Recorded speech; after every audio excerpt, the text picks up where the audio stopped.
دیداری یەکێتی ئەمڕۆ لە بەغدا گفتوگۆی ئەم سێکتەر و ئەم بواراناکە و یەکێتی خۆی ناشارێتەوە کێشەی هەیە پێویستی بە چارەسەرکردنی کێشەکانی هەیە ئەگەر یەکێتی بتوانێت ئیسلاحات و چاکسازیەکی باش لە ناوخۆی خۆیدا بکە ئەمە ڕنگدانەوێ بۆ چاکسازی لە ناو حکوومەت لە ناو دام و دەستگاکان واتە ئەم پرۆسەیە ئێمە هەوڵە دەین تا پێمان ئەکرێت تا ئەو ئاستەی ئەتوانین بە ئاراستەی بەرژەوەندیەکانی خەڵک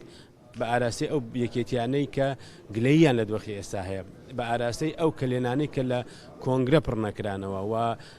فترەیەک بوو بابەتی گفتوگۆ و ڕەخنە لە خۆگرتن لە ناو ئەم حزبەدا زۆر کاڵ بووە بەڵام ئێستاکە لە ڕێگەی دیداری یەکێتیەوە هەوڵ دەین ئەم پرەنسیپانە ببوژێنینەوە. دیداری یەکێتی لە ماوەی ڕابردوودا خوێنێکی گەرمی بە دەمارەکانی یەکێتیدا کردووە و هەڵبەتە پرسیاری پشتیوانی و گومانی و هەڵوەستەکردنیشی دروست کردووە واتە ڕێک ئەوەی کردووە لەم دیدارە حزبیەدا و لە هەموو جوڵەیەکی زیندوی حیزباتی چاوەڕوان دەکرێت. گومانەکانی هەر هەڤاڵێ گوناح و عەیبە نییە بەڵکو سەرەتای بیرکردنەوەی حزبیە گرێیەکان قەدەغە نین بەڵکو بەڵگەی داخوازی شاراوەی هەڤاڵانەیە کە بۆچی ئەوانی تێدا نەبن و شوێنی ئەوان لەم مشتومڕە ڕێکخراوەیە